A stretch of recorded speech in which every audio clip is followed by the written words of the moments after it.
In 1878, a British cable ship sailed into uncharted Pacific waters to lay undersea telegraph lines between distant colonial outposts. The crew expected weeks of routine work measuring depths and paying out copper wire. What they found instead was an island that did not appear on any chart, covered in vegetation so thick it looked black from the sea, and sounds that carried across the water at dusk that belonged to nothing the men had ever encountered. Massive footprints appeared in the sand the morning after their first night anchored offshore, each one wider than a ship's barrel, and pressed so deep into the wet ground that seawater pooled in the depressions. So before we continue, please make sure you subscribe and let us know where you're watching from. Thanks. I kept the log aboard the cable ship Resolute in the spring of 1878 when we sailed from Sydney with orders to extend telegraph lines across the South Pacific. Our mission was to connect remote British stations and trading posts with reliable communication that could carry messages in minutes rather than weeks. The ship was a converted merchant vessel with a reinforced hull and a massive drum amidships that held miles of insulated copper cable. We carried a crew of 40 men, most of them experienced sailors, along with 6 telegraph engineers, a surveyor, a company representative named Harwell, who never left his cabin unless absolutely necessary, and Captain Drummond, a Scotsman who had worked cable ships for 15 years and trusted charts more than he trusted the word of any living man. Our route took us northeast, from Sydney through scattered island chains that the Admiralty had mapped decades earlier. The work was methodical and slow. We would anchor at measured intervals, lower weighted lines to test the seabed, mark our position with brass instruments and careful notation, then pay out cable in a continuous ribbon that sank through clear water until it disappeared into darkness. The engineers monitored the electrical current constantly, checking for breaks or degradation in the insulation. When the test showed clean transmission, we moved forward another measured length and repeated the process. I was 26 and served as second mate and log keeper. My job was to record every detail of our progress, from weather conditions to mechanical failures to the exact longitude and latitude of each cable section. Captain Drummond demanded precision in all written records. He said that charts and logs were the only truth that lasted after a voyage ended, and a man who kept sloppy records was worse than a man who kept none at all. I wrote in clear script with permanent ink and double-checked every figure before I closed the book each night. The crew settled into the rhythm of cable work quickly. Days began before dawn with a cold breakfast of porridge and hard biscuit. The engineers tested the drum mechanisms and inspected the cable for any surface damage. The deck crew prepared the lowering gear and checked the anchor chains. By the time the sun cleared the horizon, we were already moving, the great drum turning with a steady mechanical groan as cable poured over the stern and vanished into the sea. The sound became so constant that men stopped hearing it after the first week. It was only when the drum stopped that anyone looked up with concern. We had been at sea for 3 weeks when the surveyor, a thin man named Petrie, who rarely spoke unless asked a direct question, reported an inconsistency in his charts. He stood at the captain's table in the navigation room and pointed to a space between 2 verified island positions where his depth soundings indicated shallow water and possible landmass. Captain Drummond frowned and checked the Admiralty charts, which showed nothing but open ocean in that area. Petrie insisted his measurements were correct. He had taken soundings at dawn and again at noon, and both times the lead line had touched bottom at 60 fathoms when the chart predicted 200. The captain ordered a course change to investigate. Harwell objected from his cabin doorway, saying the detour would waste company time and coal, but Drummond ignored him.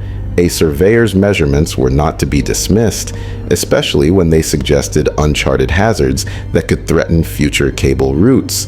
We altered heading and steamed northwest under reduced sail, with Petrie taking soundings every mile. By late afternoon, we sighted land. It appeared first as a dark smudge on the horizon, then resolved into a long ridge of elevated terrain covered in dense vegetation. The island was roughly crescent-shaped, with steep cliffs along the northern coast and what looked like a sheltered bay on the southern side. Petrie checked his charts again and confirmed that no island was recorded in this position.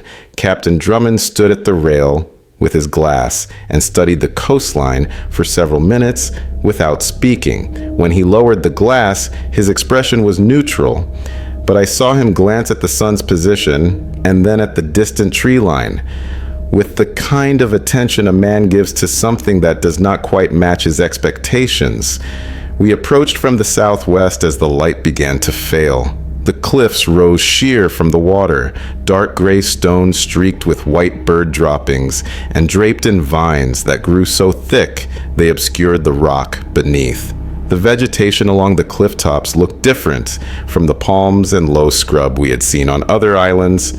These were tall trees with thick trunks and a canopy so dense it formed a continuous black mass. The air smelled of rot and salt and something else, a heavy musk that reminded me of the animal pens at Billingsgate Market in London.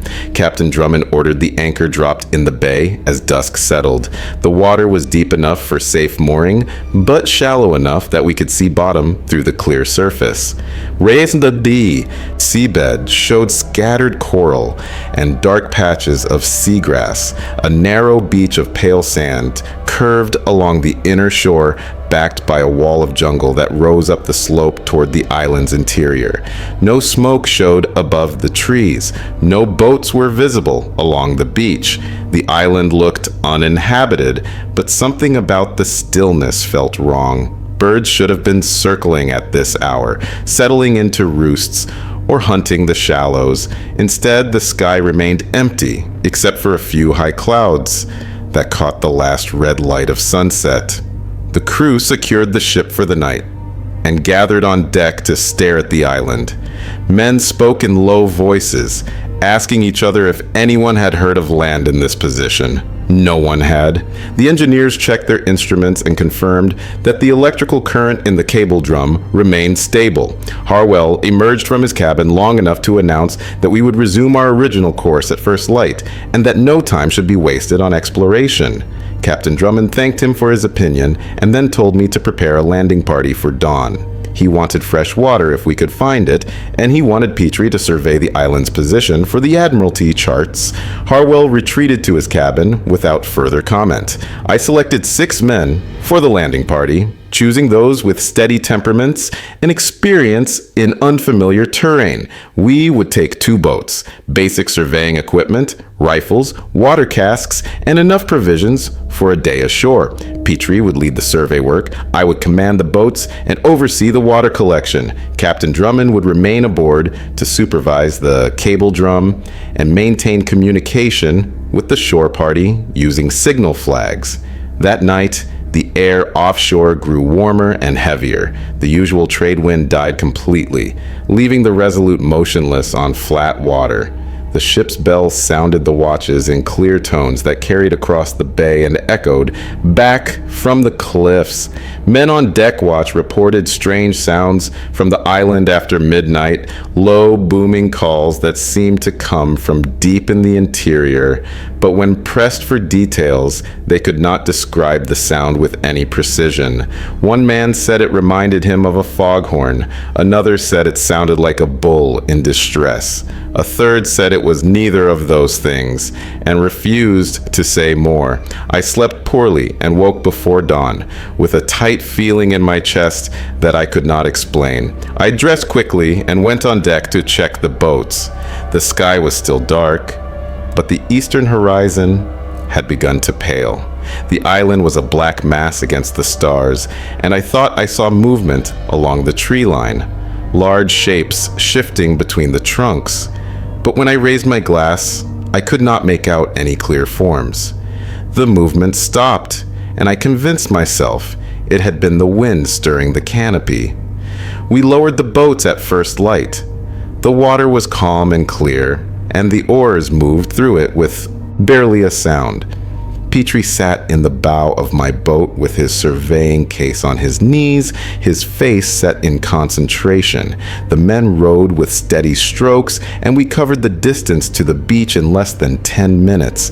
The sand was firm and pale, scattered with pieces of driftwood and the broken shells of crabs. I stepped out first and pulled the boat up beyond the tide line. The other boat landed beside us, and the men secured both craft with ropes tied to heavy stones. The jungle started just beyond the beach, a wall of green so thick that no clear path was visible. The trees were enormous, with trunks wider than 3 men standing shoulder to shoulder and roots that spread across the ground in thick coils. Vines hung in curtains from the lower branches, and the undergrowth was a tangle of ferns and broad-leafed plants that stood taller than a man's head.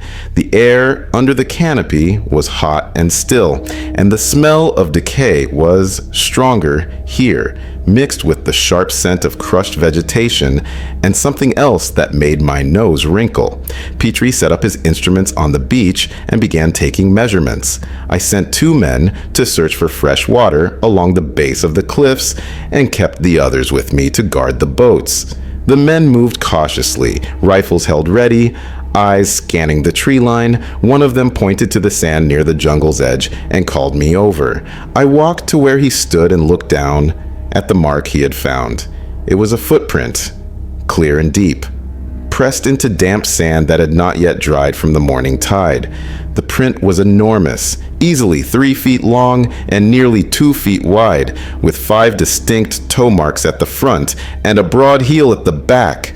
The depth of the impression suggested immense weight, far more than any man could produce. I knelt beside it and placed my hand inside the heel for scale. My palm and fingers did not reach halfway across. The man who had found it asked in a low voice what animal could make such a mark. I had no answer. I had seen elephant prints in India during a previous voyage, and this was larger. The toe marks had a human-like arrangement, but the overall shape was wrong for a human foot. The heel was too wide and the arch was too flat. I stood and looked toward the jungle. The undergrowth near the print had been disturbed, with broken stems and crushed leaves, marking a path that led into the shadows. Whatever had made the print had come down to the beach recently, probably during the night, and then returned to the interior. I told the men to stay close to the boats and to keep their rifles ready. I walked back to Petrie and asked if he had finished his measurements. He said he needed another hour to complete the triangulation and verify the island's position. I looked at the sun, which had climbed above the horizon and was beginning to heat the air. An hour felt too long, but I did not want to return to the ship without the survey data. I told him to work as quickly as possible and then return to the boats. The 2 men I had sent to search for water came back empty-handed. They had found a narrow stream that ran down from the cliffs, but the water was brackish and undrinkable, tainted by salt spray and decaying vegetation. I marked the location in my notebook and decided we would not waste time searching further. We had enough water aboard the Resolute to reach the next verified island, where we knew fresh springs existed. While Petrie worked, the rest of us stood in the sun and watched the jungle. The heat grew oppressive, and insects began to swarm around us in thick clouds. Men swatted at them and muttered complaints, but no one suggested we move into the shade under the trees. The jungle felt wrong in a way that made even the bravest men uneasy. It was too quiet. No birds called. No monkeys chattered. The only sound was the faint rustle of leaves when a breeze occasionally stirred the canopy. Petrie finished his work and packed his instruments. I gathered the men and prepared to launch the boats. As we pushed them into the shallow water, one of the men stopped and pointed toward the cliffs to our left. I followed his gaze and saw movement on the rocks about 200 yards distant. At first, I thought it was a large boulder shifting in the morning light. But then the shape moved again and I realized it was alive. It was an ape, but larger than any ape I had ever seen or heard described. It sat on a ledge halfway up the cliff face, partially hidden by vines, watching us with what appeared to be calm interest.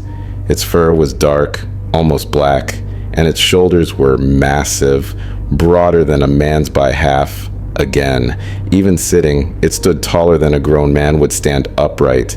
Its arms were enormously long and thick with muscle, and its hands rested on the rock in front of it, with fingers that looked capable of crushing stone. The men froze. No one spoke. The ape did not move except to turn its head slightly, tracking our position. Its face was mostly hidden in shadow, but I could see the broad shape of its skull and the prominent ridge above its eyes. It made no sound, no threat display, no gesture of any kind. It simply watched us the way a man might watch ships passing on the horizon. I whispered for the men to get into the boat slowly and without sudden movement. They obeyed, stepping carefully into the water and climbing aboard with their eyes still fixed on the ape. I pushed my boat off the sand and climbed in last, keeping my rifle ready, but pointed down. The men began to row, pulling smooth strokes that moved us away from the beach without splashing or noise. The ape remained motionless on the ledge until we were halfway back to the ship. Then it rose to its full height, and I felt my breath catch.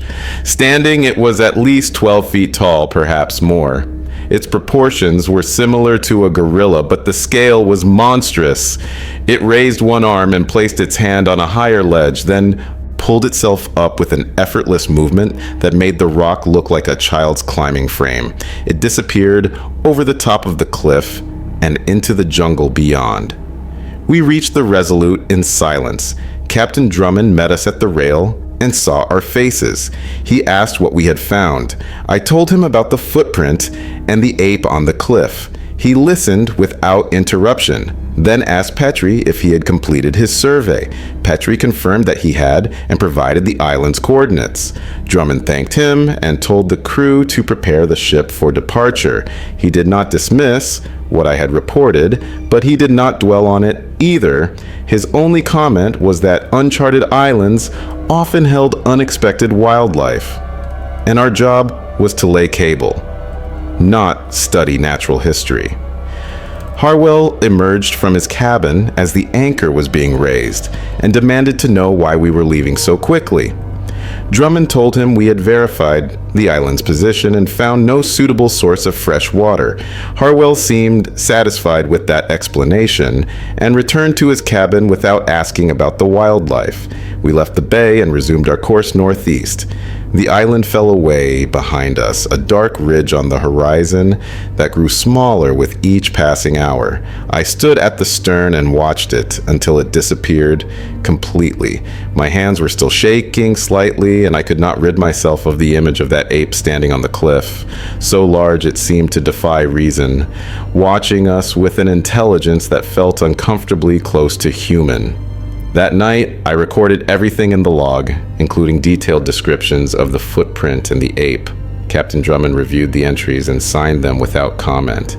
He told me to make a separate report for the Admiralty that included Petrie's survey data and a note about the unusual wildlife. He said the island would need a name for the charts. After thinking for a moment, he decided to call it Simia Insula, Ape Island. The name felt inadequate for what we had seen, but I wrote it down anyway. The next 3 days passed without incident. We laid cable at the usual pace, and the weather remained calm. The men settled back into their routines, though I noticed they spoke less and worked with more focus than before. The island was not mentioned in casual conversation, but I saw men glance back toward the southwest when they thought no one was watching. On the 4th day after leaving the island, one of the engineers reported a problem with the cable. The electrical current had become erratic, fluctuating in a pattern that suggested damage somewhere along the line we had already laid. Captain Drummond ordered the drums stopped and consulted with the chief engineer, a methodical man named Barrett who had worked undersea cables since the first transatlantic line was laid. Barrett said the fluctuations indicated a break or severe degradation in the insulation, most likely caused by contact with sharp coral or rocks on the seabed. He recommended we retrace our route and attempt to locate and repair the damaged section. Drummond studied the charts and calculated our position. The damaged cable section was somewhere between our current location and the island we had left 4 days earlier. He ordered the ship turned around, and we began the slow process of reversing our course, following the cable back toward its starting point. The engineers monitored the current continuously, using the strength of the signal to judge our distance from the break. We reached the waters near Ape Island on the 6th day. The electrical readings indicated the damaged section was close, probably within a mile of the island's southern bay. Drummond ordered the anchor dropped, and Barrett prepared the grappling equipment needed to raise the cable from the seabed for inspection and repair. The work would take most of a day, possibly longer if the damage was extensive. I stood at the rail and looked toward the island. It appeared unchanged, the same dark ridge of vegetation, the same sheer cliffs, the same empty beach. The air carried the same heavy smell, and the sky above the trees was still devoid of birds. I felt the same unease I had felt during our first visit, a tension in the air that made my skin prickle and my breathing feel shallow. The grappling work began in the late morning. A heavy, hooked line was lowered to the seabed and dragged slowly along the bottom until it snagged the cable. Then the winch crew hauled it up, pulling the cable to the surface in a long, dripping arc. Barrett and his assistants inspected each section carefully, looking for breaks, abrasions, or signs of marine damage. The first 2 attempts yielded nothing. The cable was intact and the insulation showed no significant wear. On the 3rd attempt, the grapple brought up a section that made Barrett swear under his breath. The cable's outer insulation had been torn away in several places, exposing the copper wire beneath. The tears were not clean breaks caused by rocks or coral. They looked like claw marks, deep parallel gouges that ran along the cable for several feet. Barrett examined them closely and then called Captain Drummond over. The 2 men spoke in low voices, and I moved close enough to hear. Barrett said the damage could not have been caused by any marine animal he knew. Sharks sometimes bit cables, but their teeth left puncture marks, not long gouges. Octopi could grip cables, but they did not tear insulation in parallel lines. He said the marks looked like something had grabbed the cable and pulled at it with enormous force, raking it with claws or nails that were hard enough to shred reinforced rubber. Drummond asked if the damage could be repaired. Barrett said it could, but it would take time, and they would need to splice in new sections of cable. The work would keep us anchored near the island for at least 2 days, possibly 3. Drummond looked toward the shore and then at the sky. He made his decision quickly. We would proceed with the repairs. The cable had to be functional, and there was no other choice. The crew worked through the afternoon, cutting away damaged sections and preparing splices. I assigned extra men to watch duty and made sure rifles were distributed and loaded. Drummond noticed my precautions and approved them with a brief nod. He did not explain his reasoning, and I did not ask. We both understood that something on that island had reached the cable on the seabed, and neither of us wanted to speculate aloud about what kind of creature could dive to 60 fathoms and tear reinforced insulation with its bare hands. As evening approached, the temperature dropped slightly, and a breeze picked up from the east. The men worked faster, eager to finish before dark. The splicing was delicate work that required steady hands and good light, and Barrett pushed his team as hard as he dared without risking mistakes. By the time the sun touched the horizon, they had completed 2/3 of the repairs. Barrett estimated they would finish by midday. The following day, if the weather held, we secured the ship for the night and posted double watches. I took the first watch myself and stood at the stern with a rifle across my knees, watching the island as the light faded. The jungle became a solid black mass against the darkening sky, and the beach disappeared into shadow. The only sounds were the gentle lap of water against the hull and the creak of the ship's timbers as it shifted on the anchor chain. The calls began just after full dark. They started as low booms that carried across the water from somewhere deep in the island's interior. The sound was similar to what the night watch had reported during our first visit, but louder and more frequent. Each boom lasted several seconds and had a resonance that I felt in my chest as much as I heard with my ears. The calls came in irregular patterns, sometimes single notes, sometimes in rapid sequences that sounded almost like speech. Men on deck stopped moving and listened. The calls continued for nearly an hour, rising and falling in volume, echoing off the cliffs and rolling across the bay. Then they stopped as suddenly as they had begun, and the night went silent again. I waited, listening for any change, but heard nothing except the water and the wind. At midnight, the watch changed. I briefed the new watch officer and went below to my cabin, but I could not sleep. I lay in my bunk with my eyes open, listening to the sounds of the ship and the occasional distant boom from the island. My mind kept returning to the image of the ape on the cliff, and to the claw marks on the cable, and to the enormous footprint in the sand. I tried to tell myself that we were safe aboard the ship, that no animal could reach us here, but the reassurance felt hollow. I was still awake when the hammering started. It came from the direction of the island, a rapid rhythmic pounding that sounded like someone beating a hollow log with a heavy club. The sound carried clearly across the water and continued for several minutes. Then it stopped and a different sound began, a series of high-pitched hoots that rose in pitch and volume until they became almost screams.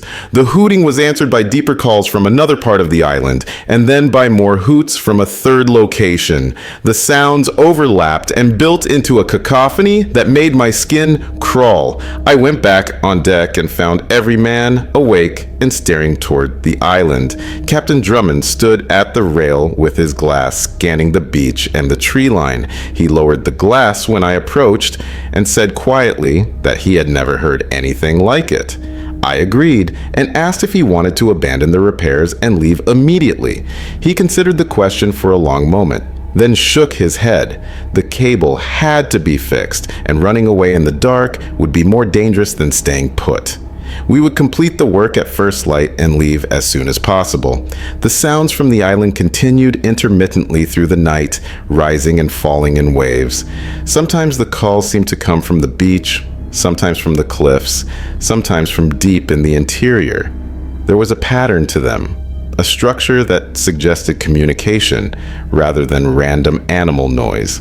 I found myself listening for meaning in the sequences, trying to parse individual calls, but I could make no sense of them.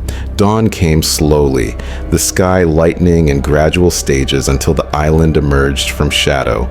The beach looked undisturbed, and the jungle was still and silent. The calls had stopped with the first light, leaving only the normal sounds of wind and waves. Barrett and his team resumed work on the cable immediately, working with focused urgency. The remaining splices were completed by midday, and the repaired cable was lowered back to the seabed and tested. The electrical current ran clean and strong, and Barrett declared the work satisfactory. Captain Drummond ordered the anchor raised before the engineers had finished packing their tools. The crew worked with unusual speed, and I saw relief on every face as the Resolute began to move away from the island. We had been anchored there for less than 24 hours, but it felt like we had spent a week in that bay, and every man aboard was eager to put distance between us and whatever lived in those trees. We resumed our course northeast and made good time through calm seas. The island fell away behind us, and the crew's mood gradually improved as the miles increased. Men began talking and joking again, and the usual routines reasserted themselves. By evening, Ape Island was just a dark smudge on the horizon, barely visible in the fading light. That night, I wrote a detailed account of our second visit in the log, including descriptions of the sounds we had heard and the damaged cable. Captain Drummond reviewed the entries and added his own notes about the cable repairs. He told me to include everything in my report to the Admiralty and to emphasize that future cable routes should avoid the island entirely. He said nothing more about what we had encountered, but I saw him glance southwest one last time before he went to his cabin, and I knew he was as unsettled as I was. We continued northeast for another week without incident. The cable laying proceeded smoothly, and we reached our next waypoint, a small inhabited atoll where fresh water and supplies were available. The crew went ashore in shifts and enjoyed the first solid ground they had felt in weeks. I spoke with the local British administrator, a weary man who had been stationed there for 3 years, and asked if he knew anything about islands to the southwest. He consulted his charts and said there were no charted islands in that direction, only open ocean. When I told him about Ape Island and described what we had found there, he looked at me with a mixture of skepticism and concern. He said native traders occasionally spoke of forbidden places in the empty regions between the mapped islands, places where boats did not go and where sounds carried on the wind that belonged to no known animal. He did not elaborate, and I did not press him. We left the atoll and continued our work, laying cable toward the next station. The remaining weeks of the voyage passed without significant incident. We encountered the usual challenges of cable work, equipment failures, bad weather, difficult seabeds, but nothing that compared to our experience at Ape Island. The crew settled back into their routines completely, and the island became something men mentioned only occasionally, usually late at night when the watch was quiet and the sea was calm. We completed our cable route in early autumn and returned to Sydney with our mission accomplished. The telegraph line was operational, and messages could now travel between the distant stations in minutes. The company was pleased, and Captain Drummond received commendations for the successful expedition.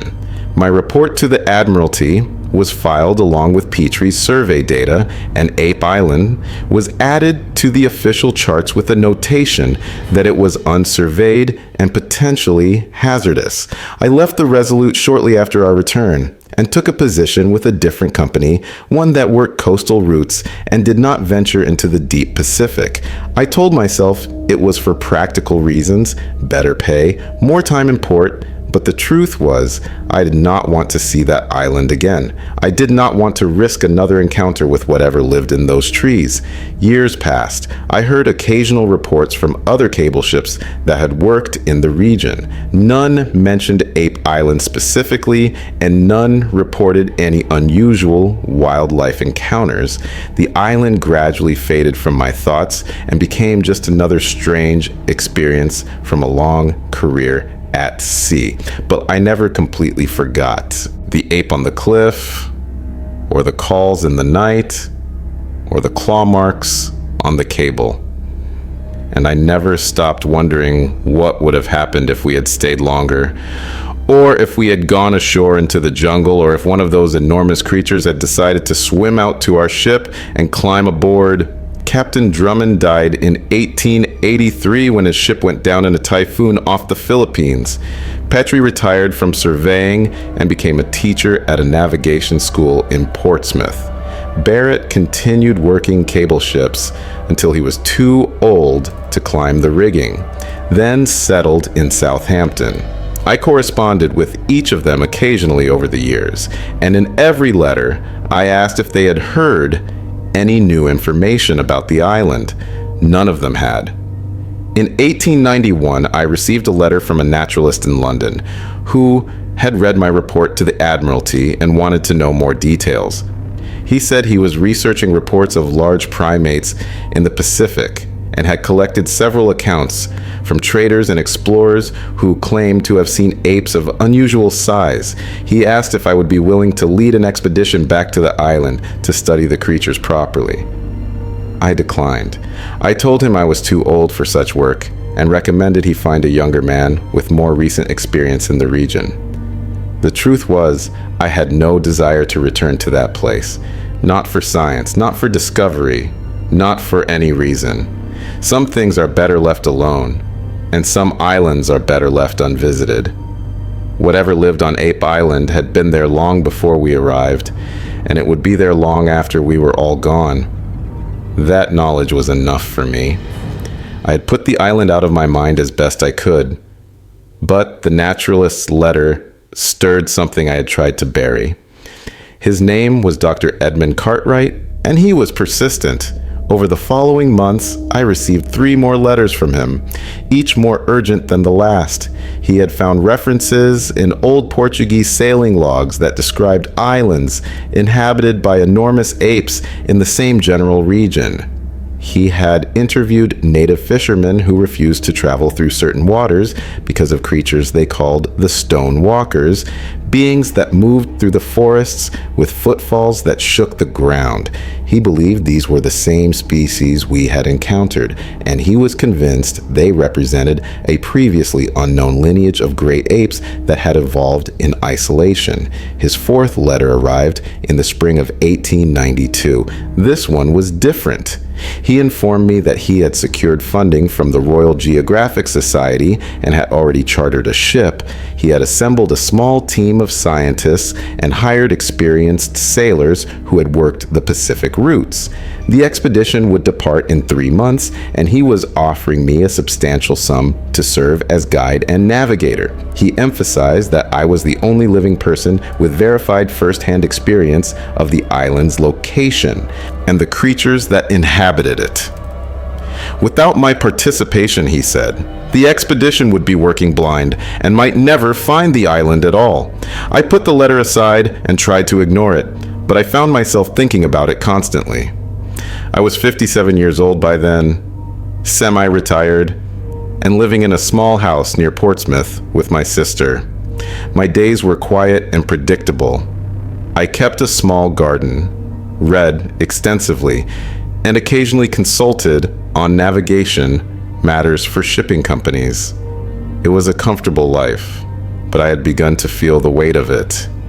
The years stretched ahead with nothing in them but more of the same, and I realized I did not want to die knowing I had refused the chance to return to the one place that had truly unsettled me. I wrote back to Dr. Cartwright and agreed to join his expedition. My sister thought I was mad, but she helped me pack my sea chest and saw me off at the train station without complaint. She knew I had never fully returned from that first voyage to the island, and she understood that I needed to go back to find some kind of closure. The ship Cartwright had chartered was a steam auxiliary bark called the Wanderer, smaller than the Resolute, but well equipped for extended work in remote waters. The crew was professional and experienced, and the captain, a Norwegian named Hansen, had spent years working in the Pacific and treated the expedition with appropriate seriousness. Cartwright's scientific team consisted of himself, a younger naturalist named Pemberton, who specialized in primatology, an illustrator named Miss Sarah Downing, who was one of the few women I had ever met who worked in the field sciences, and a photographer named Chen, who had emigrated from Canton and brought an impressive array of camera equipment in reinforced cases. We departed from Sydney in late summer and followed the same general route the Resolute had taken 14 years earlier. The voyage was uneventful for the first 3 weeks. The weather was mild, the sea was calm, and the crew worked smoothly together. I spent most of my time on deck with my charts, working with Hansen to plot our course and calculate our position. Cartwright and his team prepared their equipment and discussed their plans for documenting the apes. They intended to observe from a safe distance, take photographs, and make detailed drawings, collect measurements if possible, and avoid any direct interaction that might provoke the creatures. Miss Downing surprised me with her knowledge and competence. She was in her early 30s, plain-featured but with sharp, intelligent eyes, and she carried herself with a calm confidence that put the men at ease. She had studied art at the Royal Academy and had worked as an illustrator for several natural history publications.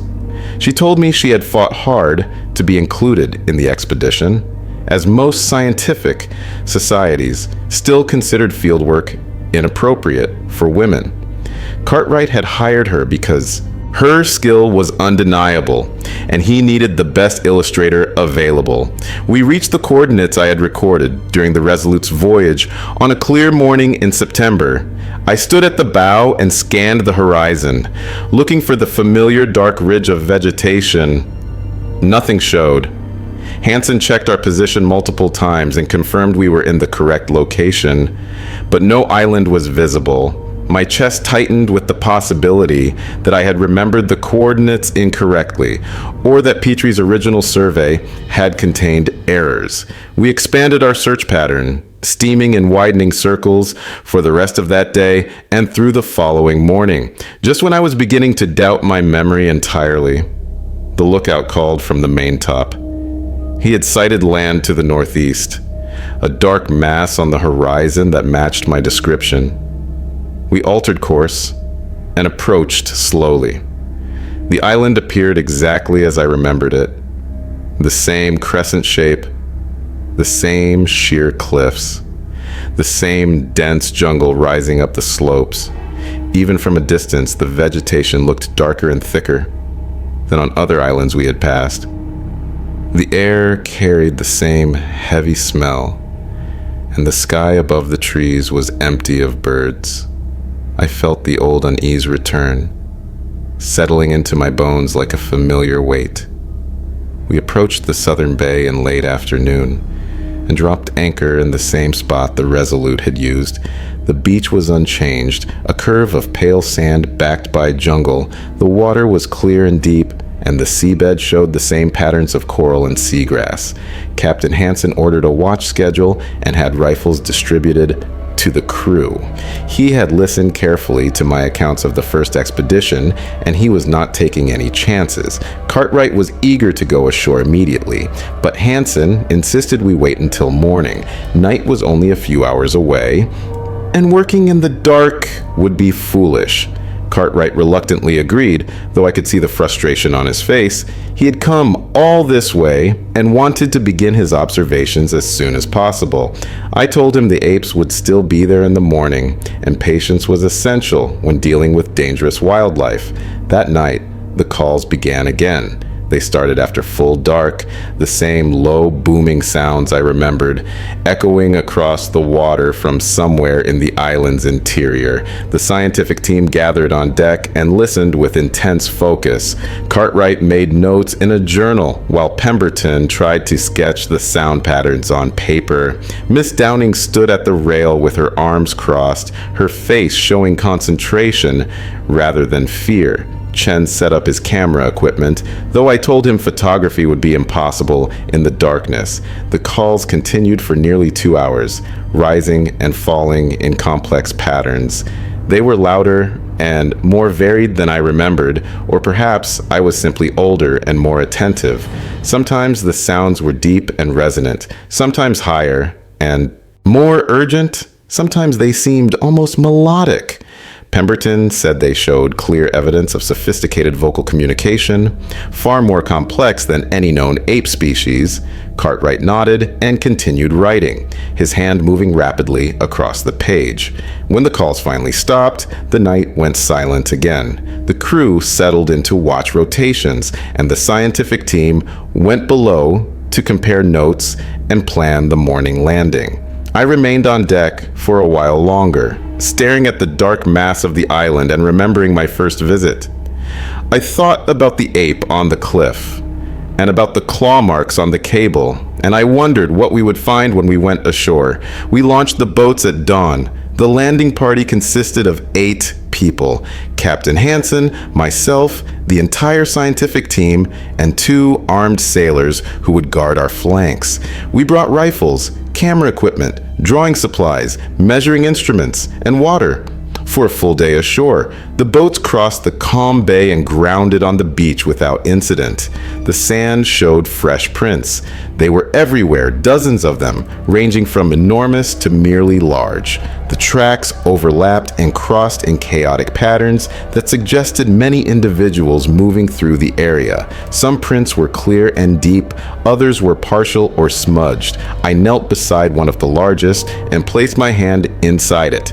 The print dwarfed my hand completely, and I felt a chill run down my spine despite the warm morning air. Cartwright was fascinated. He measured multiple prints with the tape measure and recorded the dimensions in his notebook.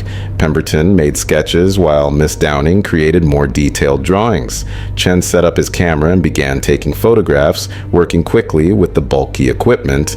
The process was slow and methodical, but I could see the excitement on their faces. They were documenting something no scientist had ever properly studied. While they worked, I walked along the jungle's edge with Hansen and the 2 armed sailors. We found more evidence of the ape's presence. Broken branches at heights no normal ape could reach, scratches on tree trunks that were too deep and too high to have been made by any known animal, and areas where the undergrowth had been completely flattened, as if massive bodies had rested there during the night. We also found something else. Near a small stream that ran down from the cliffs, I discovered a pile of shells and crab carapaces neatly stacked beside a flat rock. The rock showed stains and scratches that suggested it had been used as a tool for breaking open the shells. I called Cartwright over and showed him. He examined the site carefully and then looked at me with an expression of wonder. "Tool use," he said quietly. "They're using tools." Pemberton joined us and studied the shell pile. He pointed out that the shells had been sorted by size, with the largest ones on the bottom and the smallest on top. The arrangement was too orderly to be random. He said it suggested not just tool use, but planning and organization. These were not simple animals acting on instinct. They were intelligent beings with complex behaviors. We spent the morning documenting everything we could find on the beach. Miss Downing filled several pages with detailed drawings. Chen exposed plate after plate of photographic film. Cartwright and Pemberton measured, recorded, and theorized. I kept watch with Hansen and the sailors, scanning the tree line for any sign of movement. The jungle remained still and silent, but I could feel eyes on us. The sensation was strong and constant, as if we were being studied as carefully as we were studying the evidence around us. Around midday, Hansen suggested we move into the jungle to search for more direct evidence. Cartwright agreed immediately, but I argued for caution. The apes had shown no hostility during my first visit, but they had also demonstrated their size and strength. Going into their territory felt like an unnecessary risk. Cartwright countered that we would never get better documentation if we stayed on the beach. He said we would move slowly, stay together, and retreat immediately if we encountered any aggressive behavior. Hansen sided with Cartwright. He said we'd come too far to turn back now, and the scientific value of the expedition depended on getting closer observations. I gave in, though my instincts screamed that we were making a mistake. We formed a tight group and moved into the jungle, following a clear path that appeared to be regularly used. The undergrowth had been trampled flat, and low branches had been broken away to create a corridor wide enough for large bodies to pass through. The jungle was dense and hot, with little air movement under the canopy. The light came in filtered green shafts that gave everything an underwater quality. Strange plants grew on all sides, with leaves as large as dinner plates and vines as thick as a man's arm. The smell of decay was overwhelming, mixed with the sharp scent of crushed vegetation and that same musky odor I remembered from from years before. We followed the path for perhaps a quarter mile, moving slowly and stopping frequently to let Cartwright and his team document interesting features. We found more tool use sites, including a fallen log that had been systematically stripped of bark and a pile of stones that appeared to have been deliberately collected and arranged. Pemberton was nearly beside himself with excitement. He kept saying, "This changed everything we knew about ape intelligence and behavior." The path led upward toward the island's interior, climbing a gradual slope. The trees grew even larger here, with trunks so massive it would have taken 10 men holding hands to circle them. The roots formed natural archways, and the canopy above was so thick that almost no direct sunlight reached the ground. We walked in perpetual twilight, our boots making soft sounds on the thick mat of fallen leaves. Then we heard the first close call. It came from directly ahead, a low, booming sound that vibrated through the ground. We all froze. The sound came again, closer, and was answered by another call from our left. Then a third call from behind us. We were surrounded. Hansen raised his rifle and moved to the front of our group. I positioned myself at the rear with the two sailors. Cartwright, Pemberton, Miss Downing, and Chen formed a tight cluster in the center. No one spoke. We listened to the calls moving around us in the jungle, sometimes close, sometimes more distant, always circling. A branch cracked to our right. I turned and saw movement in the shadows between two massive trees. A shape emerged slowly, and my breath caught in my throat. It was one of the apes, but larger than the one I had seen on the cliff during my first visit. It stood fully upright, at least 15 feet tall, with shoulders broader than a ship's beam. Its fur was dark and thick, and its face was dominated by a massive brow ridge and powerful jaws. Its eyes were intelligent and focused, watching us with an expression that seemed almost curious. It took one step toward us and stopped. Its movement was deliberate and controlled, showing no fear or aggression, only measured interest. Cartwright whispered for everyone to remain still. He told us to avoid direct eye contact, to keep our weapons lowered, and to show no threatening behavior. The ape watched us for several long seconds, then turned its head and made a soft grunting sound. Two more apes emerged from the jungle, one on each side of the first. They were slightly smaller, but still enormous by any standard. They moved with the same careful control, stepping around trees and vines with an ease that seemed impossible for creatures of their size. They formed a loose line facing us, three massive apes standing between us and the path deeper into the island. Behind us, I heard more movement. I glanced back without turning my head and saw two more apes blocking the path we had come from. We were completely surrounded now, penned in by creatures that could have torn us apart without effort if they chose to do so. The first ape took another step forward. It was close enough now that I could see individual hairs in its fur and the texture of its skin. Its hands hung at its sides, relaxed but ready. It made another soft sound, different from the booming calls we had heard earlier. More like a questioning grunt. Its eyes moved from person to person, studying each of us in turn. Cartwright slowly removed his notebook and pencil from his coat pocket. Moving very carefully, he opened the notebook and began to sketch. The ape watched him with what looked like interest. It tilted its head slightly and made another soft sound. Pemberton whispered that the ape was exhibiting non-threatening body language and seemed more curious than hostile. Miss Downing, showing remarkable courage, slowly reached for her own drawing materials. She began to sketch the ape facing us, her hand moving steadily across the paper. Despite what must have been tremendous fear, the ape watched her work, then looked at Cartwright, then back to her. It seemed to understand that we were recording its image. Chen whispered that he wanted to attempt a photograph. Hansen told him to move very slowly. Chen eased his camera forward and began the process of preparing a plate. The ape watched every movement with focused attention. When Chen finally triggered the shutter, the mechanical sound made all three apes in front of us stiffen, but they did not flee or attack. They simply stared at the camera with what looked like puzzled interest. We remained there for nearly 30 minutes, frozen in that strange standoff. The apes did not advance, but they did not retreat either. They simply watched us, occasionally making soft vocalizations among themselves. Cartwright managed to fill several pages with notes and sketches. Miss Downing completed a detailed drawing of the lead ape's face. Chen exposed 3 more photographic plates.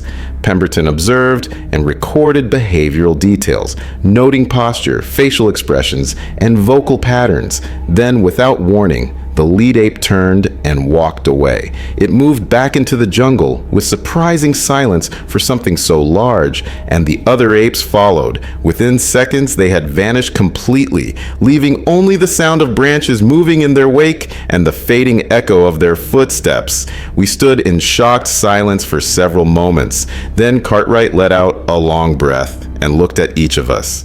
He said quietly that what we had just experienced was the most extraordinary encounter in the history of primatology. We had met an unknown species of great ape, far larger and apparently more intelligent than any ape previously documented, and we had survived the encounter unharmed.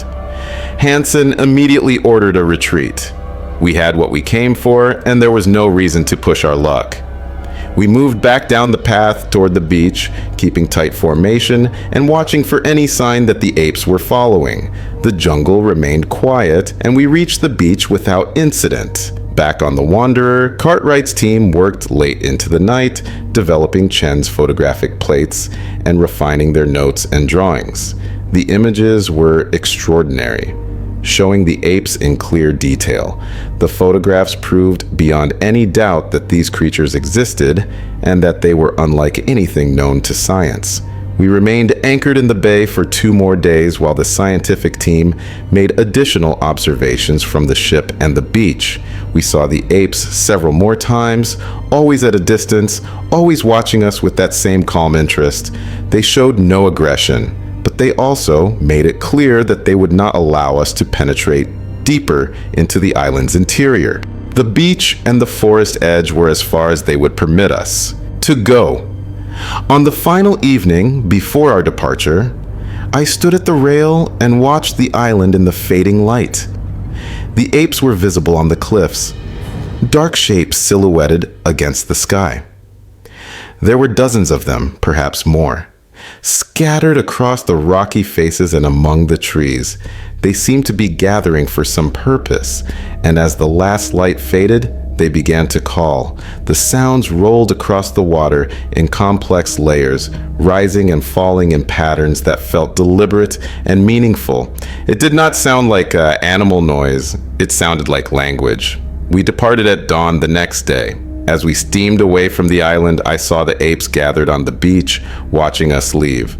The largest one, the one that had confronted us in the jungle, stood at the water's edge. It raised one enormous arm in what looked like a gesture of farewell or acknowledgement. I raised my own hand in response, though I doubt it could see the movement at that distance.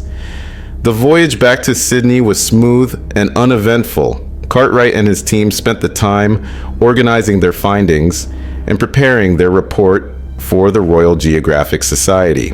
They had documented a remarkable discovery, a previously unknown species of great ape that showed signs of intelligence and social organization far beyond anything seen in other primates. The photographs and drawings provided clear evidence, and the detailed notes would allow other scientists to verify and expand on the findings. The scientific community received the report with a mixture of excitement and skepticism. Some celebrated it as one of the great discoveries of the age. Others dismissed it as exaggeration or questioned the quality of the photographic evidence. The debate raged for years in academic journals and scientific societies. Some researchers wanted to launch follow-up expeditions. Others argued that the apes should be left undisturbed, and the island declared off limits to further exploration. In the end, the latter view prevailed. The Royal Geographic Society, with support from the British government, declared Ape Island a protected area where scientific expeditions would be allowed only under strict conditions.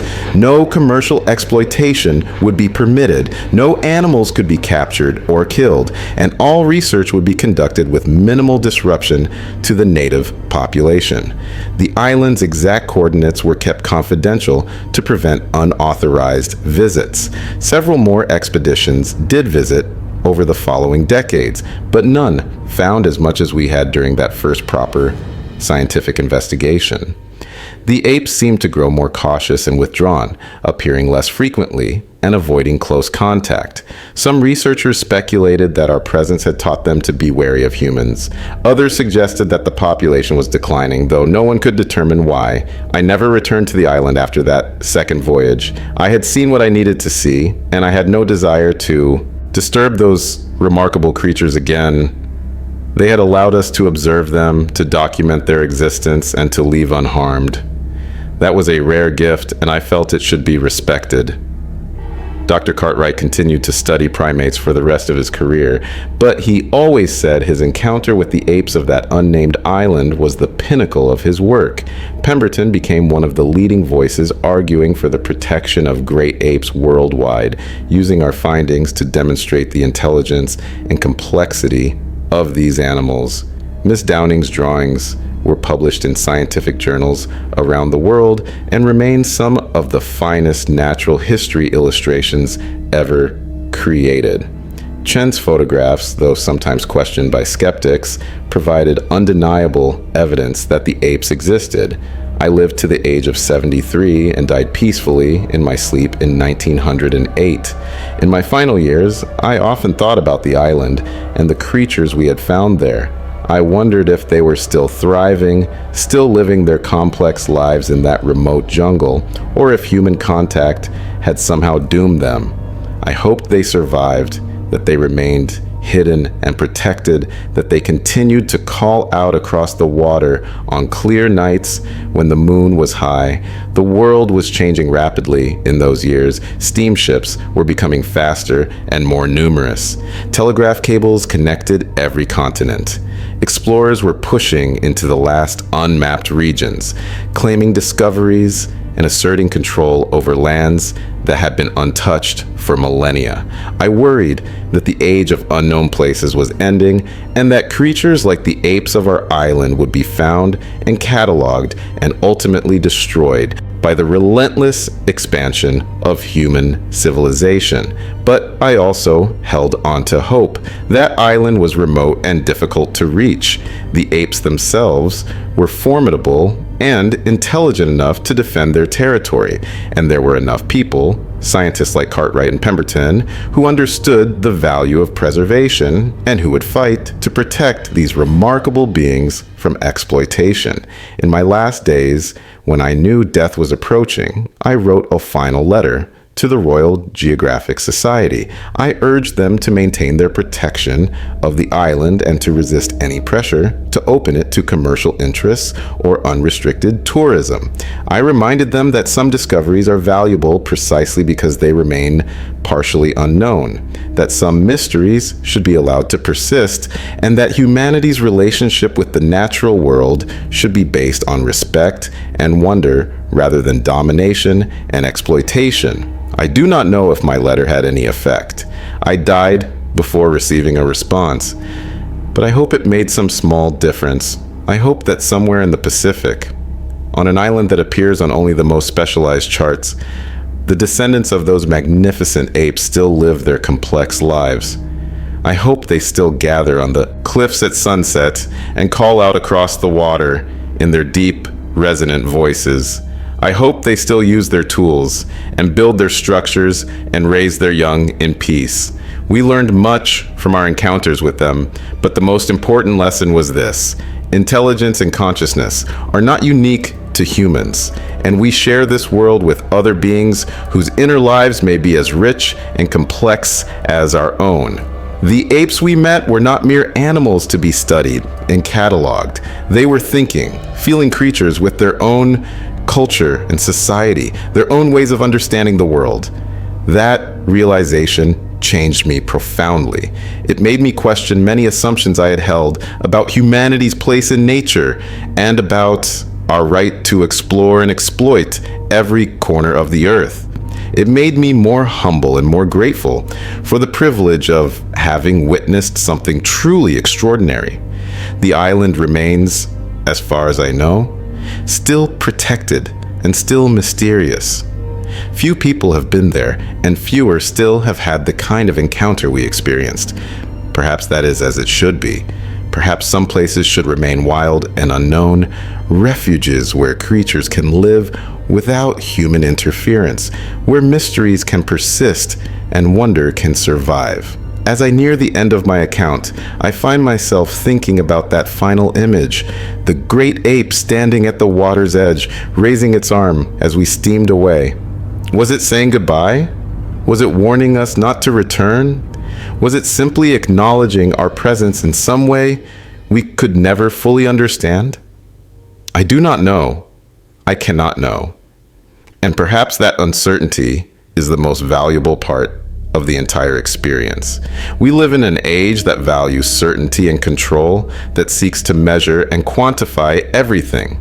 But there is value in mystery, in encounters that leave us with more questions than answers, in knowing that there are still places in this world that remain beyond our complete understanding. The apes of that remote island gave us a gift. They reminded us that we do not know everything, that nature still holds secrets, and that some of those secrets should be allowed to remain secret. I hope this account serves as a testament to their existence and as a reminder of the importance of preservation.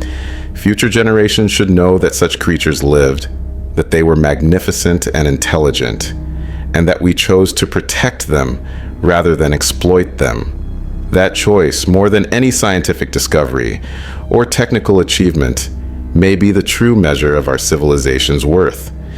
The island waits in the Pacific, still unnamed on most charts, still mysterious and still home to beings we only barely understand. May it remain so for as long as the earth endures.